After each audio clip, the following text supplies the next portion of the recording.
Énormément de mouvements sur les marchés et on a les deux groupes qui se distinguent de plus en plus. On a le côté baissier, le côté crise financière, le côté bear market, et de l'autre côté, on a le côté qui justement continue d'être complètement haussier et qui s'attend à avoir de plus hauts historiques avant la fin d'année encore une fois. Donc le but de cette vidéo, c'est de vraiment ne pas prendre parti, de rester 100% neutre, et je vais me baser, c'est mon point de vue, à chacun de prendre le sien, mais mon point de vue, c'est de lire les graphiques, de regarder les niveaux qui sont clés et les structures qui sont clés, et surtout les données blockchain derrière. Donc à la fin de la vidéo, on va voir les données blockchain qui continuent d'envoyer des messages qui sont invisibles mais qui donnent une direction claire à mon avis sur la direction du marché. Mais je vous invite encore une fois à regarder le lien en description qui est la formation de Jonathan en vidéo. Et qui explique comment investir de manière automatique sur le très long terme pour éviter de se faire piéger par ce type de mouvement, parce que le day trade, il faut passer beaucoup de temps sur les graphiques, il faut passer des milliers d'heures à étudier et pratiquer, et je me rends compte encore une fois après 4 ans que les stratégies les plus bonnes qui payent le plus, ce sont ce type de stratégie là. Donc le lien est en description, c'est 100% gratuit, donc je vous invite à regarder. Donc maintenant, sur Bitcoin et sur les graphiques, donc j'ai remarqué tout simplement que les marchés, ils avancent énormément en fonction des nouvelles. Donc les grosses impulsions sont faites à partir de nouvelles. Donc ici, par exemple, on était au plus haut historique. Donc on était quand même sur une grosse zone de distribution. Ça se voyait sur la blockchain, les baleines, les grosses institutions qui commençaient à décharger. Et par contre, les particuliers qui continuaient leur levier x20, x30, x100 et donc qui sont fait liquider après donc la nouvelle de la Chine qui a banni tous les mineurs de Bitcoin, Tesla qui a arrêté les paiements en Bitcoin également à cause de l'énergie. Donc ça avance en fonction des nouvelles. Ici, c'est pareil, on a eu le Salvador qui a commencé justement à envoyer les Bitcoins pour leurs citoyens, et donc ça a généré achète la rumeur et vend la nouvelle. Donc beaucoup de personnes qui se sont fait liquider encore une fois ici. Et ici maintenant, Evergrande, le plus gros, comment dire ça, la plus grosse société immobilière de Chine qui est en grosse difficulté. Et donc pour l'instant, en fait, il y a plusieurs manières, et il faut faire attention, il y a plusieurs manières de lire les graphiques. Donc la première méthode, et elles sont toutes complémentaires bien sûr, mais la première idée à regarder, c'est l'actualité. Hier, on a eu un gros meeting de la Fed, donc mercredi, qui ont été très positifs, pour la faire simple, sur les marchés, qui vont continuer à supporter les marchés jusqu'à ce que les données économiques soient meilleures, soient claires. Donc ils vont continuer à injecter leur argent jusqu'au moins novembre cette année, et après on aura un nouveau meeting pour de nouvelles directives. Donc ça, c'est la première idée qui est positive, et on voit bien ici sur les graphiques, on a rebondi sur notre grosse zone support ici des 40 000 avec un avalement haussier qui est positif sur le court terme. Ce n'est pas un retournement encore, on est en dessous de la résistance, mais on va voir ça après. Ensuite, la Chine également qui va supporter Evergrande, qui a injecté, il me semble, 18,6 milliards de dollars mercredi encore une fois sur les marchés pour supporter les banques. Donc ça, encore une fois, c'est très positif, et dès qu'on a eu la nouvelle, on a eu une grosse impulsion de défense sur Bitcoin. Donc la première idée, c'est de regarder l'actualité, voir un petit peu ce qui se passe sur le monde économique. Le deuxième, c'est d'identifier tout simplement ces structures. Je me rends compte qu'on a un gros niveau support ici de 40-42 000, et on a eu un avalement haussier encore une fois dessus hier, la belle clôture journalière. Également, sur le RSI, quand on commence à le comprendre, c'est comme un petit pouvoir magique. On arrive à déceler un petit peu les niveaux support également qui sont indirects. Et là, on a bien rebondi sur le niveau. Alors, on est tombé un tout petit peu plus bas, mais on rebondit sur le niveau 40 qui est un gros niveau de support indirect également. Ce qui m'inquiète maintenant du côté baissier, et je comprends ceux qui sont baissiers pour l'instant, on va voir. Je vois un potentiel épaule. Ici, tête. Alors, il n'est pas très beau, mais ça, c'est pas grave, c'est secondaire, la forme est secondaire.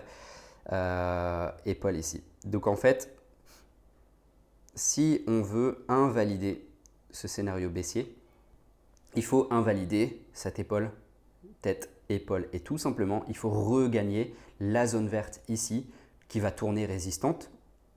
Pour l'instant en tout cas, on va voir sur les petites unités de temps tout à l'heure, mais il faut regagner 44-45 000, clôturer en journalier, en hebdo au-dessus pour vraiment invalider cette épaule, tête, épaule qu'on avait eu également ici. Donc alors pareil ici, il n'était pas beau, mais on avait un épaule, tête, épaule, et à partir du moment où on l'avait cassé, on n'avait pas réussi à regagner justement ce niveau résistant ici, on a eu la grosse chute. Donc c'est exactement la même chose avec l'arc également. Ici on avait un bel arc qui s'était construit. Donc ici, pour invalider le scénario baissier, je veux vraiment réintégrer au-dessus de 45 000 en journalier, en hebdo, pour invalider ce scénario. D'accord? Invalider cette épaule, tête, épaule. C'est mon premier scénario, c'est la première chose que je vais regarder. La deuxième, si vraiment on n'arrive pas et que ça tourne résistant, ben encore une fois, on a un niveau support à 38 000 ici. Et si on perd le niveau 38 000, je vais oublier mon target de 100 000 avant la fin d'année et je pense qu'on peut retomber plus bas. On va réintégrer ce range à mon avis et à partir de là, il va falloir tout réévaluer, nos modèles, nos structures, d'accord? Donc vraiment, l'invalidation de mon scénario haussier, c'est-à-dire les 100 000 dollars vers la fin d'année, premier trimestre de 2022, ce serait vraiment réintégrer ce range ici de 40 000 et clôturer en hebdomadaire dedans et à partir de là ça générerait beaucoup plus de panique sur les marchés. Et également si on perd le niveau support ici de 40 000, on va perdre le niveau support de 40 sur le RSI et à partir de là on risque de tomber beaucoup plus bas et on va à partir du moment où on casse le niveau 40 exactement comme ici, c'est là où on commence à entrer en zone de neutralité voire baissière et c'est là qu'on a les grosses corrections, les grosses impulsions baissières, d'accord? Donc niveau 40 c'est un gros niveau clé sur le RSI qu'il faut surveiller. Mais pour l'instant, voilà, niveau très court terme, je suis incapable de vous dire ce qui va se passer. Je sais que l'actualité est relativement bonne avec la Chine qui injecte pas mal d'argent sur les marchés, la Fed qui continue son support également au moins jusqu'au novembre. Donc pour l'instant, très court terme, ça va et on voit les belles réactions, la reprise. Donc je suis incapable de vous dire pour l'instant si ça va tourner résistant, la zone, ou alors si on va avoir une grosse reprise en V. Moi, je me base toujours sur les structures et j'ai du mal à me baser sur… voilà, pour l'instant, c'est une belle réaction sur les fondamentaux, sur l'actualité. Mais je suis incapable de vous dire si pour l'instant ça va casser ou si on va retomber. J'attends vraiment la construction de ma structure pour voir le côté de la cassure de cette structure et à partir de là on ira à la prochaine impulsion comme d'habitude. Ok. L'hebdo il est bien, on rebondit sur la moyenne mobile 21 ici en bleu. Donc si on clôture au-dessus de la moyenne mobile 21, c'est très bien, c'est un bon point positif pour les marchés et encore une fois on a la résistance ici hebdomadaire de 45 000. Donc 45 000 c'est vraiment le niveau à exploser pour accéder au prochain niveau ensuite, d'accord? Maintenant, du côté de la blockchain, alors là, c'est vraiment ce qui me passionne vraiment. J'ai découvert ce côté de l'analyse graphique il y a peut-être un mois ou deux.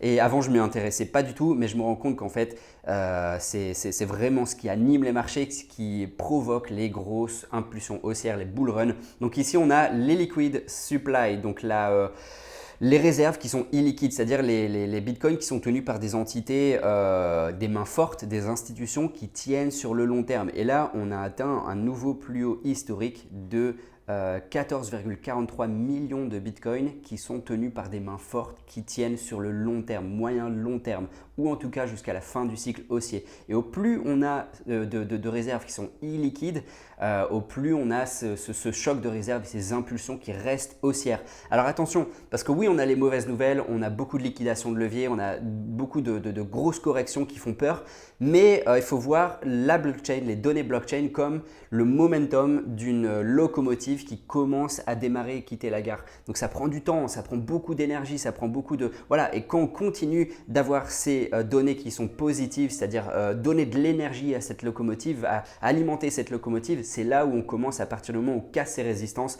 et qu'on n'a plus ce type de mauvaises nouvelles sur les marchés, c'est là qu'on commence à avoir ces gros mouvements paraboliques comme on a l'habitude de voir. Et c'est pour ça que moi, je reste haussier tant qu'on ne réintègre pas ce range de 40 000, 30 000. D'accord? Tant qu'on ne réintègre pas ce range, je reste haussier et je reste sur mon target de 100 000 dollars. Ici, on est sur donc un analyste qui s'appelle Plan B. Alors, il est complètement anonyme, mais c'est lui qui a créé le Stock to Flow, le modèle Stock to Flow. Et il avait dit ça il me semble, en juillet. Il avait dit que Bitcoin, en septembre, on aurait une correction et si septembre clôture au-dessus de 43 000, son modèle Stock to Flow serait toujours valide. Si on clôture en dessous de 43 000, il sera invalidé.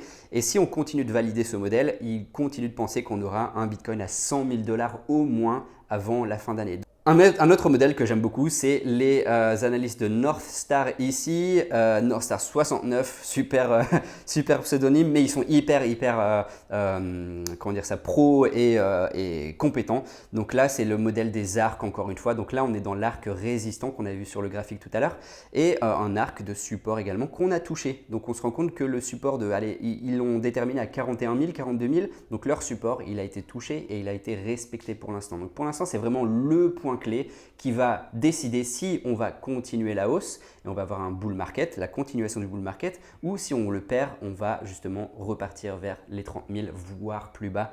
Voilà, donc ça a été une vidéo qui est relativement rapide là parce qu'il n'y a pas grand chose à dire sur le day trade, il n'y a pas beaucoup d'éléments sur le très court terme et de structure pour prendre position justement. Là, c'est vraiment des niveaux généraux qui vont valider certains scénarios ou justement les invalider. Et là, on est sur la structure clé qui va mener à soit continuation du bull market, soit la grosse correction de 30 000.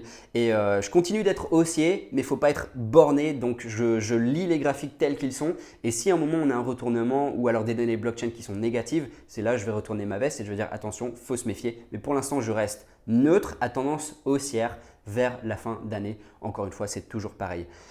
Donc encore une fois, n'hésitez pas à checker la formation de Jonathan. C'est ça qui aide énormément à investir sur le très long terme et puis pas se faire piéger encore une fois par ce type de mouvement, de mauvaises nouvelles, de day trade, de liquidation. Et on se dit à la semaine prochaine et puis on verra à quel point le marché aura évolué. Ciao et bon week-end.